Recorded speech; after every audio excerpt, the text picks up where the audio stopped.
जळगाव जिल्ह्यातील गिरणा नदीवरील सिंचन योजना तत्काळ पूर्ण करावी अशी मागणी राष्ट्रवादी शरदचंद्र पवारांच्या पक्षानं जिल्हाधिकाऱ्यांकडे केलेली आहे। गिरणा नदीच्या पट्ट्यामध्ये 60 ते 70 गावांना पिण्याच्या पाण्याची मोठी अडचण निर्माण झाली, त्यामुळे लवकरच सिंचनाचा प्रश्न मार्गी लावावा अशी मागणी करण्यात आली। वाशिम शहर पोलीस ठाण्यातील पीएसआय सुनील गिरी यांना गंभीर तक्रारींच्या पार्श्वभूमीवर निलंबित करण्यात आलेले आहे। जिल्हा पोलीस अधीक्षकांनी ही कारवाई केली असून प्रकरणाची चौकशी मंगरुळपीर एसडीओपी यांच्याकडे सोपवण्यात आली आहे। या घटनेमुळे जिल्हा पोलीस दलामध्ये खळबळ उडालेली आहे। रत्नागिरी जिल्हा परिषद स्थायी आणि विषय समिती सदस्यांची आज निवड होणार आहे। स्थायी समितीमध्ये अध्यक्ष आणि विषय समिती सभापतींसह 8 सदस्यांची निवड केली जाणार आहे। सत्ताधारी आणि विरोधकांसाठी ही लढाई प्रतिष्ठेची ठरणार आहे। जळगाव महापालिकेचा नियमित कर भरूनही शहरातील उत्कर्ष कोऑपरेटिव्ह हाऊसिंग सोसायटीतल्या 23 रहिवाशांची नावं थकबाकीदार म्हणून घोषित करण्यात आलेली आहेत। त्यामुळे रहिवाशांनी महापौर आणि मनपा आयुक्तांना कायदेशीर नोटीस पाठवली आहे। पालिकेनं माफी न मागितल्यास मानहानीचा गुन्हा दाखल करण्याचा इशारा देण्यात आला। भिवंडीतील पाणी पुरवठा उद्या बंद राहणाऱ्या पावसाळ्यापूर्वी देखभाल दुरुस्तीची कामं करण्यात येत आहेत। त्यामुळे उद्या सकाळी 9 वाजेपासून ते गुरुवारी सकाळी 9 वाजेपर्यंत 24 तासांसाठी पाणी पुरवठा बंद असेल। त्यामुळे पाण्याचा जपून वापर करावा असं आवाहन नागरिकांना करण्यात आलं। शहापूर तालुक्यातील अनेक गावांमध्ये भीषण पाणी टंचाई निर्माण झाली। या पाणी टंचाईमुळे नागरिक हैराण झालेत। प्लॉटपाड्यातील आदिवासी बांधवांना पाण्यासाठी वणवण करावी लागत असून प्रशासन याकडे दुर्लक्ष करत असल्याचा आरोप त्यांनी केला।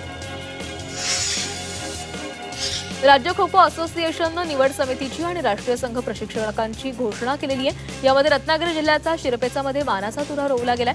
रत्नागिरीचे अनुभवी राष्ट्रीय प्रशिक्षक पंकज चवंडे यांची राज्याच्या किशोर किशोरी गटाच्या नवीन समितीवर नियुक्ती करण्यात आली।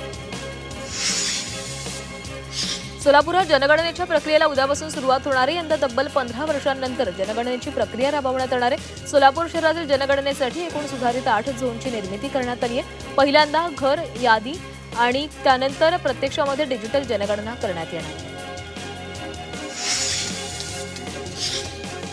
अलिबाग तालुक्यातील बहिरीचा पाडामधील बहिरी देवाचा जत्रोत्सव आणि पालखी सोहळा मोठ्या उत्साहामध्ये वातावरणात पार पडलाय। यावेळी भाविकांनी दर्शनासाठी मोठी गर्दी केली होती।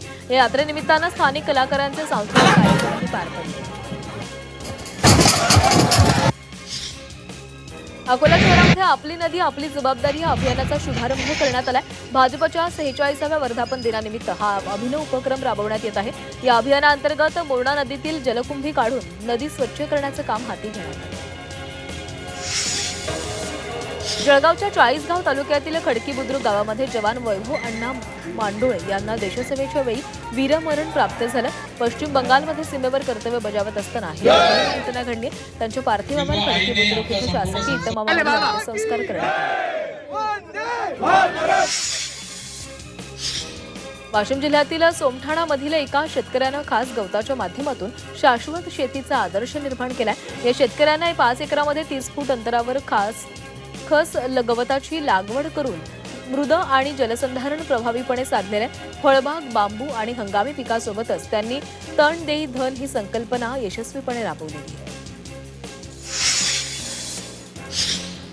दारूच्या नशेमध्ये एका मित्रानं दुसऱ्या मित्राचा खून केलाय। दारूवरून झालेल्या वादामध्ये आशिष भावकेनं त्याचा मित्र सुधीर यादवच्या कारला जोरदार धडक दिली।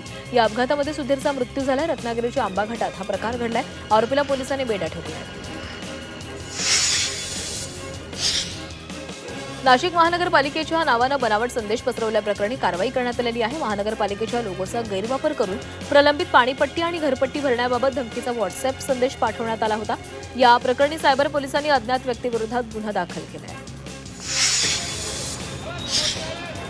अकोला महानगरपालिकेच्या अतिक्रमण विभागाकडून कारवाई करण्यात आली आहे। नवीन बस स्थानक परिसरातील नाश्त्याच्या हातगाड्यांवर कारवाई करण्यात आली आहे। नाल्यातील घाण पाणी नाश्त्याच्या दुकानामध्ये वापरत असल्याचा प्रकार समोर आल्यानंतर ही कारवाई केली गेली आहे। सोलापूर वन विभागाच्या अधिकाऱ्यांकडून अटल घन वन प्रकल्पामध्ये नियमबाह्य कामं दाखवत भ्रष्टाचार झाल्याचा आरोप करण्यात आलेला आहे। तसंच जनशक्ती संघटनेच्या पदाधिकाऱ्यांनी पालकमंत्र्यांकडे कारवाईची मागणी केली आहे। करमाळा तालुक्यामध्ये नगरपालिका, महापालिका तसंच एमआयडीसी क्षेत्रामध्ये लागवड करण्याचा नियम असताना वन विभागाकडून नियमबाह्य काम करण्यात येत आहे।